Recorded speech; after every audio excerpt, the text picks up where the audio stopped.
Ben, bo día a todos. Grazas aos que se animaron a estar xa aquí a esta hora tan temperada da mañá.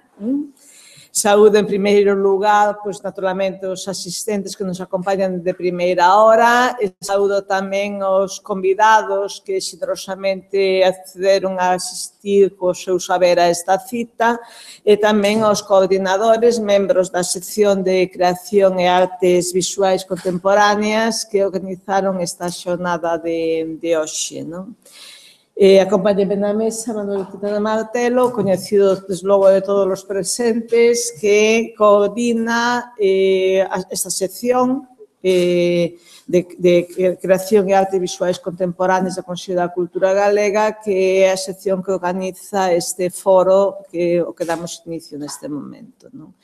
Seguramente vostedes non ignoran, pero convén recordalo, que o Consello da Cultura Galega é un órgano de asesoría, ten unha función de asesoramento de todos os poderes públicos de Galicia en todos os niveis en materia de accións que promovan a lingua e a cultura galegas, non? En esa acción de promoción, de asesoramento, perdón, hai dúas vías que nos mantemos sempre non en paralelo, senón tocándose mutuamente, non? Unha que ten que ver con todas as accións encamiñadas a unha millor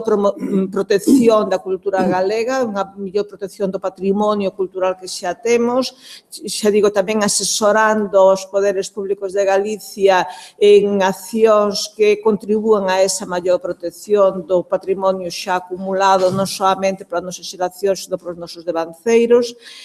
conscientes tamén de que ese patrimonio, como todos os patrimonios, non pode quedar no seu estado actual, senón que ten que ser arrequentado con novo patrimonio que deixa as xeracións vindeiras. Por iso, a outra liña é tamén unha liña moito máis activa de promoción non solamente de ampliación de horizontes para a cultura galega, de crear espazos de encontro entre os distintos actores que poden intervir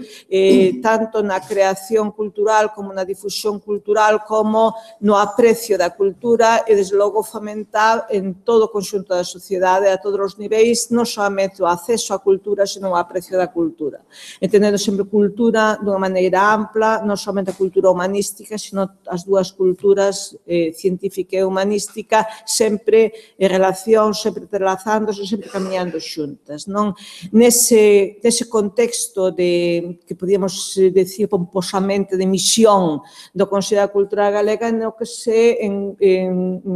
enmarcan xornadas como a que terá inicio hoxe, non? Espazos de debate, espazos de reflexión, espazos en que distintas perspectivas desde distintas posicións como axentes culturais, desde distintas posicións como disciplinas ou campos da arte, desde distintas sensibilidades, desde distintas posicións con respecto á cultura, teñen que encontrarse. Procuramos sempre que sexa unha ollada novidosa, ir por camiños que non fosen exactamente transitados da mesma maneira nin pelos mesmos axentes en ocasións anteriores, de maneira que sempre podamos crear unha nova sensibilidade e un novo coñecemento, non? Ese é o sentido destas e outras moitas xornadas que de maneira continuada organiza o Consello da Cultura Galega e para darlle unha concreción maior á idea do ciclo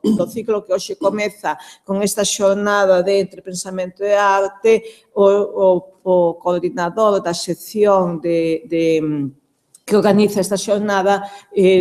dará moito millor conta camín do que eles pretenderon cando organizaron e cal é o sentido concreto tanto do ciclo como da xornada que hoxe comeza. Ten a palabra. Bos días, gracias Rosario pola túa xerosa presentación.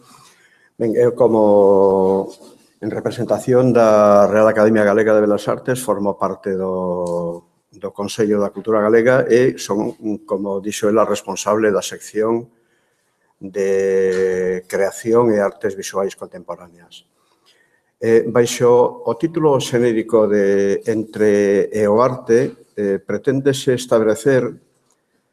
pontes entre donde os outros coñecementos cara a arte non de cara a arte. Iso é unha cousa que iremos vendo ao longo do día.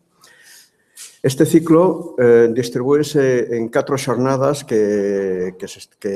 proxectamos dentro da sección que serán espalladas no tempo ao longo de un ano aproximadamente cada trimestre haberá unha destas xornadas e serían en estas 4 opcións estarían de seguinte maneira. Sería unha opción, unha primeira que é a opción de traducción e para traducción que é a de hoxe,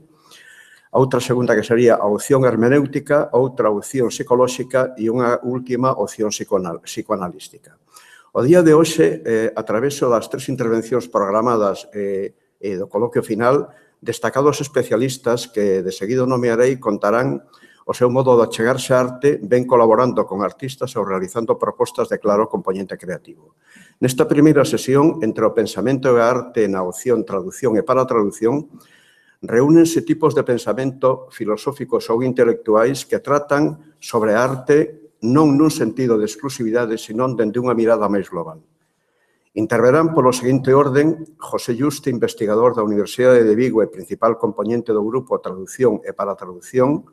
Tom Skip, videoartista e traductor, director de estrellasonora.com, que na segunda intervención, que será a segunda intervención, estará presentado por Miguel Fernández Cid. En a xornada da tarde, presentado por Asunto Rodríguez, que a súa vez moderará o coloquio final, José Jiménez, catedrático de Estética e Teoría das Artes da Universidade Autónoma de Madrid, filósofo, escritor, crítico e comisario de arte. O primeiro dos intervintes, e paso xa a facer unha breve presentación de José Yuste, logo el xa nos dirá todo o que teña que decir, é investigador da Universidade de Vigo do Departamento de Filoloxía e Traducción. Yuste é especialista no símbolo e na imaxen ao campo da traducción, sendo el quen creou e iniciou dando carta de identidade á corrente traductolóxica da Escola de Vigo, acuñando e definindo unha noción fundamental que é precisamente a que aquí nos achega a paratraducción. Investigador e responsable do grupo de investigación T&P, Traducción e Paratraducción, impartiu seminarios, conferencias, ponencias e mesmo organizou congresos tendo unha grande e extensísima cantidade de publicacións relevantes con unha sobresaínte actividade de difusión, sendo algúns dos seus moitos libros imprescindibles, convertíndose en clásicos sobre o tema que hoxe nos ocupa. Recomendaríalles a todos vostedes, en canto teñan oportunidade, unha fonda visita á súa páxina web onde poderán atopar información persoalizada do seu traballo e tamén do seu grupo de investigación, así como moitas outras informacións que, sen dúbida, serán de moito interese. E xa, sin máis, deixolles, tras esta presentación, con José Yuste, que agradezo que veña desa. Moitas gracias a todos.